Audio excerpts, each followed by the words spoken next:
ताबड़तोड़ खबरों की शुरुआत करते हैं फटाफट अंदाज में। समाजवादी पार्टी ने उत्तर प्रदेश विधानसभा चुनाव के लिए घोषणा पत्र जारी कर दिया है। इस दौरान सपा के राष्ट्रीय अध्यक्ष अखिलेश यादव ने कहा कि हमने साल 2012 के चुनावी घोषणा पत्र में जो भी कहा वो तो किया ही, बल्कि जो नहीं कहा था वह भी हमने काम किया था।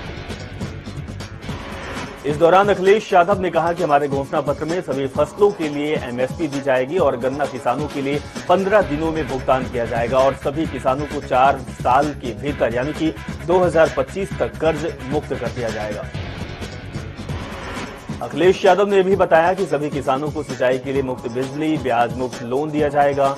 किसी न किसी आंदोलन के दौरान शहीद हुए किसानों के परिजनों को 25 लाख रुपए देने की घोषणा भी अखिलेश यादव ने की है। पश्चिम यूपी में बीजेपी प्रत्याशियों पर लगातार हमले हो रहे। मंगलवार को बागपत में भाजपा प्रत्याशी सहेंद्र सिंह के काफिले पर लोगों ने हमला कर दिया। उनके रोड शो के दौरान आक्रोशित लोगों ने भाजपा प्रत्याशी पर गोबर फेंका। समर्थकों को बीच सड़क पर लाठी डंडों और लात घूंसों से पीटा। एसपी नीरज कुमार जादौन ने बताया कि वायरल वीडियो के आधार पर 4 लोगों की पहचान करके उन्हें हिरासत में ले लिया गया। अन्य की पहचान की जा रही है। वहीं भाजपा प्रत्याशी सहेंद्र सिंह ने बमुश्किल किसी तरह से भागकर अपनी जान बचाई। बीजेपी प्रत्याशी के काफिले पर हमले का वीडियो भी सामने आया है। उधर भाजपा नेताओं ने रालौत को हमले का जिम्मेदार बताया है। पुलिस का कहना है कि तहरीर मिलने पर कार्रवाई की जाएगी। आगामी चुनाव के पहले चरण के मतदान में अब केवल एक ही दिन बचा हुआ है और जिसको लेकर प्रदेश भर में चुनावी घमासान भी मचा हुआ है। वहीं इसी कड़ी में समाजवादी पार्टी ने 8 उम्मीदवारों की एक और सूची जारी कर दी है। सपा की नई लिस्ट में बलरामपुर की तुलसीपुर सीट से मसूद आलम और उतरौला से नसीब हसन को उतारा गया है। सिद्धार्थनगर की बांसी सीट से अमर सिंह चौधरी को टिकट दिया गया तो गोरखपुर की चौरी चौरा सीट से कैप्टन ब्रजेश चंद्रलाल को प्रत्याशी बनाया गया है। यूपी विधानसभा चुनाव 2022 में बीएसपी पूर्व मुख्यमंत्री मायावती को 5वीं बार मुख्यमंत्री बनाकर सत्ता में वापसी के लिए सभी जतन कर रहे हैं। इसी क्रम में पार्टी ने 2 विधानसभा सीटों पर अपने उम्मीदवार को बदल दिए हैं। बहुजन समाज पार्टी ने यूपी के डिप्टी सीएम केशव प्रसाद मौर्य की सिराथू सीट से प्रत्याशी भी बदल दिया है। इसी तरह से अयोध्या जिले की रुदौली में भी नया प्रत्याशी घोषित किया गया है। बहुजन समाज पार्टी ने 2 विधानसभा सीटों पर नए प्रत्याशियों का ऐलान कर दिया है,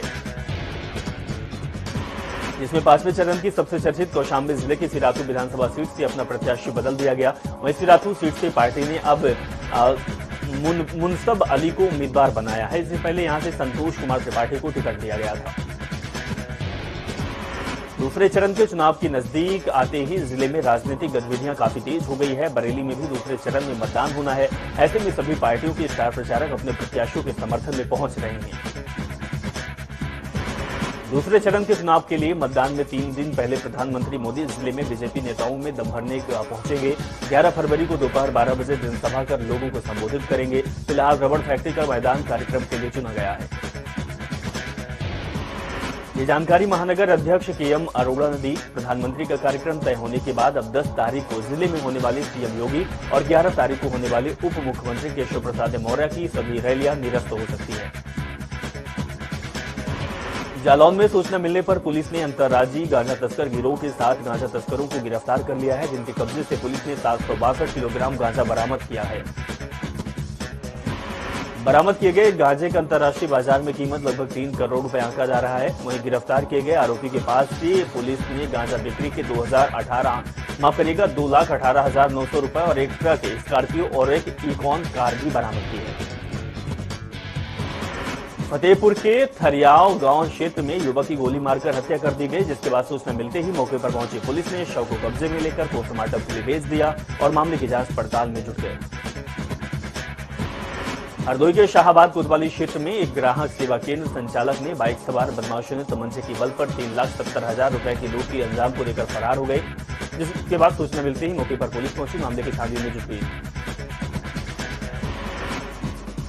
बाराबंकी में प्रशासन और पुलिस की ओर से चलाए जा रहे संयुक्त अभियान के क्रम में पुलिस ने मिलावटी शराब बनाने वाले शराब माफियाओं के खिलाफ पुलिस कार्रवाई करते हुए 46 लाख रुपए 25,000 रुपए बरामद कर इस दौरान पुलिस ने शाला बेहट थाना क्षेत्र में सड़क नहीं तो वोट नहीं देने का बैनर लगाकर ग्रामीणों ने चुनाव का खुलेआम बहिष्कार किया है।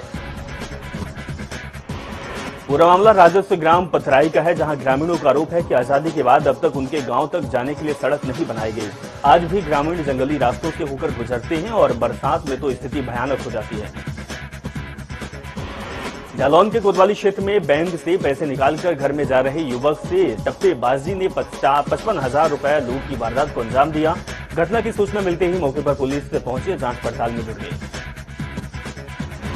बरेली में महिला मतदाता जागरूकता स्कूटी रैली निकालकर लोगों के मतदान के लिए जागरूक किया गया। स्कूटी रैली को जिलाधिकारी और मुख्य विकास अधिकारी ने हरी झंडी दिखाकर रवाना किया है। हमीरपुर में तेज रफ्तार बोलेरो ने छात्रा को जोरदार टक्कर मार दी। हादसे में छात्रा की मौके पर ही मौत हो गई, जिसके बाद सूचना मिलने पर पुलिस पहुंची और जांच पड़ताल में जुट गई। रायबरेली के भदोखर थाना क्षेत्र में तेज रफ्तार ट्रक ने बाइक सवार पिता बेटे को रौंद दिया। हादसे में बेटे की मौके पर ही दर्दनाक मौत हो गई, वहीं पिता गंभीर रूप से घायल हो गए। वहीं सूचना पर पुलिस पहुंची और जांच पड़ताल में जुट गई। सिद्धार्थनगर में विधानसभा चुनाव नामांकन के चौथे दिन तमाम पार्टियों के 4 प्रत्याशियों ने नामांकन दाखिल कर दिया, जिसमें एक बहुजन समाज पार्टी, एक सुबह सपा और एक आजाद समाज पार्टी और एक सबका दल यूनाइटेड के प्रत्याशी शामिल हुए। आगरा में बारिश के बीच विधानसभा चुनाव के प्रथम चरण के मतदान को लेकर मंडी समिति से पोलिंग पार्टियां रवाना हो चुकी हैं। बता दें कि 10 फरवरी को आगरा की 9 विधानसभा सीटों पर मतदान होना है। विधानसभा के पहले चरण में 10 फरवरी को शांतिपूर्ण और निर्भीक मतदान कराने के लिए आगरा में 129 कंपनियां फोर्स मतदान केंद्रों पर आज शाम तक तैनात की जाएंगी। जिले में संवेदनशील और अति संवेदनशील क्षेत्रों के मतदान केंद्रों पर आसपास पुलिस और पैरा मिलिट्री फोर्स की ओर से पैदल मार्च निकाला जा रहा है। इससे पहले पूरे जनपद में संवेदनशील क्षेत्रों के मतदान केंद्रों के आसपास पुलिस और पैरा मिलिट्री फोर्स की ओर से पैदल मार्च निकाला गया। आगरा के पिनाहट थाना क्षेत्र में भाजपा को वोट न देने पर कुछ दबंगों ने युवक को दौड़ा कर पीटा, जिसके बाद सूचना मिलते ही मौके पर पुलिस पहुंची, जांच पड़ताल में जुट गई। एटा में बसपा प्रत्याशी जुनैद मियां अपने समर्थक रामकिशोर यादव के साथ चुनाव प्रचार कर रहे थे, तभी बोलेरो सवार 2 युवकों ने उन पर हमला कर दिया। रामपुर में समाजवादी पार्टी के वरिष्ठ नेता मोहम्मद आजम खान की पत्नी डॉक्टर तंजील फातिमा ने जनसभा में कहा कि जितने भी मुखालिफ लोग हैं वो आजम साहब का बुरा चाहते हैं, आप ऐसे लोगों को सामाजिक बहिष्कार करें।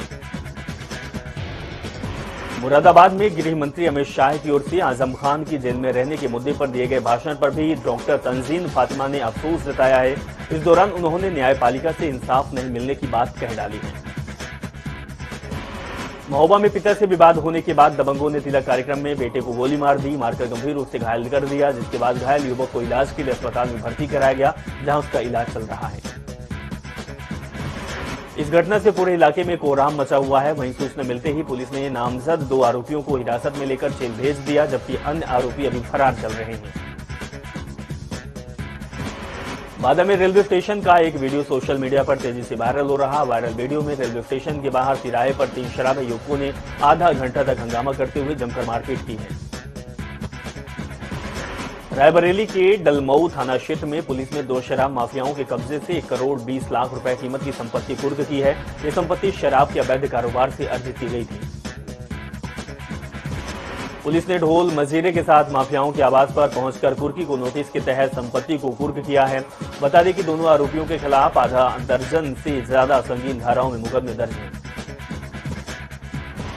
इटावा के रघुकुल अस्पताल में महिला की डिलीवरी के बाद मौत हो गई। हद तो तब हो गई जब डॉक्टर अस्पताल में भर्ती मरीजों को अंदर ही बंद कर बाहर से मेन गेट पर ताला लगाकर फरार चल गया।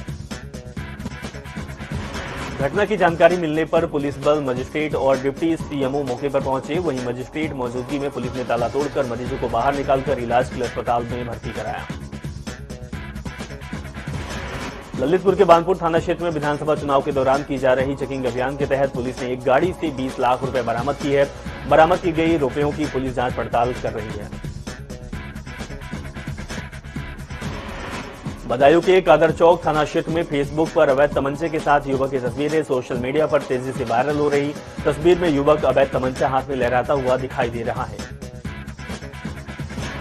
शामली में बीती रात बदमाशों ने एक बच्चे का अपहरण कर लिया था। वहीं अपहरण कर परिजनों से रंगदारी भी मांगी गई थी, जिसके बाद परिजनों ने घटना की जानकारी पुलिस को दी, जिसके बाद पुलिस ने कार्रवाई करते हुए बच्चे को सकुशल बरामद कर लिया है। जालौन में आगामी विधानसभा चुनाव के मद्देनजर मतदान कर्मियों का प्रशिक्षण शुरू कर दिया गया है। बता दें कि मतदान कर्मियों को ईवीएम और वीवीपैट का प्रशिक्षण दिया जा रहा है। आगामी विधानसभा चुनाव के मद्देनजर काशीपुर एसपी के नेतृत्व में जिले के विभिन्न स्थानों में फ्लैग मार्च निकाले जाने के क्रम में आज पुलिस और पैरामिलिट्री फोर्स के जवानों से काशीपुर में फ्लैग मार्च निकालकर विधानसभा चुनावों में अराजकता फैलाने वाले अराजक तत्वों को सचेत किया गया है। चुनावी प्रचार के अंतिम दौर में विधानसभा बागेश्वर में सियासी बयानबाजी चरम पर है। दरअसल बागेश्वर में बीजेपी के राष्ट्रीय अध्यक्ष जेपी नड्डा ने दौरे के बाद बागेश्वर विधानसभा में बीजेपी, कांग्रेस और आप के बीच सियासी आरोप प्रत्यारोप का दौर शुरू हो गया है। उत्तराखंड की प्रसिद्ध चारधाम यात्रा इस साल 3 मई से शुरू होगी। अक्षय तृतीया के दिन गंगोत्री और यमुनोत्री धाम के कपाट खुलने के बाद ही चारधाम यात्रा शुरू की जाएगी। वहीं 1 मार्च को महाशिवरात्रि पर्व है। केदारनाथ धाम के कपाट खुलने की तिथि तय होगी, जबकि बद्रीनाथ धाम के कपाट खुलने की तिथि 8 मई को तय हो चुकी है। वर्तमान में बद्रीनाथ और केदारनाथ धाम को शीतकालीन प्रवास स्थलों पर श्रद्धालु दर्शन के लिए पहुंच रहे हैं। इसमें 14,000 से अधिक श्रद्धालु दर्शन कर चुके हैं। उत्तराखंड चारधाम बद्री केदार मंदिर समिति के मीडिया प्रभारी डॉक्टर हरीश गौड़ ने बताया कि उत्तराखंड के चारधाम बद्रीनाथ, केदारनाथ, गंगोत्री, यमुनोत्री धाम के शीतकालीन प्रवासों में पूजा अर्चना चल रही है। कुछ खबरें विस्तार से देखते हैं। गोरखपुर के प्रमुख उद्योग क्षेत्र सहसनवा में इस बार कड़ी टक्कर है। समाजवादी पार्टी ने पूर्व मंत्री यशपाल रावत को टिकट दिया, तो वहीं बीजेपी ने नए चेहरे पर किस्मत आजमा रही है। हालांकि पिछली बार इस सीट पर बीजेपी का भी कब्जा रहा, लेकिन इस बार बीजेपी ने सिटिंग एमएलए शीतल पांडे का टिकट काटकर प्रदीप शुक्ला को अपना उम्मीदवार घोषित किया है। सहसनवा से इस बार कड़ी टक्कर क्योंकि है बीजेपी प्रत्याशी सहसनवा के मूल निवासी नहीं है। इसी को लेकर विपक्ष भी मुद्दा बना रहा है। तो बीजेपी प्रत्याशी प्रदीप शुक्ला से हमारे संवाददाता ने खास बातचीत की है। इस दौरान उन्होंने क्या कुछ कहा है, हम आपको सुनाते हैं। हमारे साथ सहसनवा के बीजेपी प्रत्याशी प्रदीप शुक्ला मौजूद हैं। प्रदीप शुक्ला से इस समय बात करते हैं कि उनके क्षेत्र में क्या चुनौती है इस बार और क्या करेंगे वो जीत कर इस बार। आपके क्षेत्र में क्या चुनौती है? वहाँ कोई चुनौती नहीं है सर, विकास कार्य हुए हैं और विकास कार्य आगे होंगे। कोई चुनौती, कोई ऐसा समस्या नहीं। पूर्व मंत्री वहाँ से लड़ रहे हैं यशपाल रावत, क्या लग रहा है कि आप आराम से निकल जाएंगे? एकदम आराम से, वहाँ कोई लड़ाई ही नहीं है। उनके पास जात के अलावा कोई दूसरा मुद्दा ही नहीं है, कोई विषय ही नहीं है। हमारे पास जैसे 1000 चीजें उन्होंने कार्य की है, उनके पास केवल जात है और कुछ समाजवादी पार्टी के पास नहीं है। जनता नकार चुकी है। जनता वहाँ की कह रही है कि आप सहसनवा से नहीं है, सहसनवा के बाहर के हैं। बाहरी लोगों को जो है टिकट दे दिया गया। ये कुछ विरोधी लोग कह रहे हैं, कोई बाहरी नहीं है। तो इस बार क्या मुद्दा रहेगा आपका? वहाँ से क्या विकास करेंगे? कौन सा जीतने के बाद क्या ऐसी जो 7 साल में विकास हुए हैं, उस विकास कार्य में जो बचे हैं उसको और आगे बढ़ाएंगे। नया कोई नई मुद्दा है आपके पास सहसनवा में कि नया क्या काम करेंगे? सहसनवा में प्रमुख जगह गीडा है। जैसे नोएडा है, गीडा को नोएडा की तरह बनाया जाएगा। तो ये थे सहसनवा से बीजेपी प्रत्याशी प्रदीप शुक्ला, जिन्होंने बताया कि सहसनवा में जो भी विकास कार्य रुके हुए हैं उस विकास कार्य को ये जीतकर पूरा करेंगे। सुभाष गुप्ता, जनता टीवी, गोरखपुर। चलिए आपको बता दें कि उत्तर प्रदेश में कल मतदान होना है। पहले फेज के 11 जिले के 58 सीटों पर मतदान होना है और सबसे बता दें कि शामिल मुजफ्फरनगर, बागपत ये जिले हैं जहां पर चुनाव होना है। गौतम बुद्ध नगर, बुलंदशहर, अलीगढ़, मथुरा, आगरा, हापुड़, गाजियाबाद, बागपत, मेरठ ये जिले हैं जहां पर चुनाव होना है। तो 11 जिले पश्चिम उत्तर प्रदेश की, जिसमें से हम आपको बता रहे हैं कि कौन कौन से जिले हैं। गौतम बुद्ध नगर, जिसको नोएडा कहते हैं, बुलंदशहर, अलीगढ़, शामली, मुजफ्फरनगर, बागपत, आगरा, मथुरा ये जिले हैं जिसमें से 58 सीटें हैं। हम आपको ये भी बता दें कि शामली में 3 विधानसभा सीटें हैं, मुजफ्फरनगर में 6, मेरठ में 7, बागपत में 3, गाजियाबाद में 5, हापुड़ में 3, गौतम बुद्ध नगर में 3, बुलंदशहर में 7, अलीगढ़ में 7 सीटें हैं, तो मथुरा में 5 और आगरा में 9 सीटें हैं। तो टोटल 58 सीटें हैं जो कि पहले फेज में चुनाव होना है। 11 जिले शामिल हैं। अगर हम बात की जाए तो इसमें मुस्लिम आबादी 27% के लगभग है, वहीं दलित आबादी 25% है, जाट आबादी 17% है। तो लगातार जो राजनीतिक पार्टियां हैं वो पुरजोर कोशिश में लगी हुई है कि जातिगत जो समीकरण बैठाने में, प्रत्याशियों को मैदान उठाने में और जो जनसंपर्क चला है चुनावी, उसमें भी कहीं न कहीं जाति समीकरण को बैठाने और साधने में पार्टियां दमखम लगाई थी। चलिए ताबड़तोड़ खबरों में बस इतना ही और खबरों के लिए आप जुड़े रहें और देखते रहें जनता टीवी।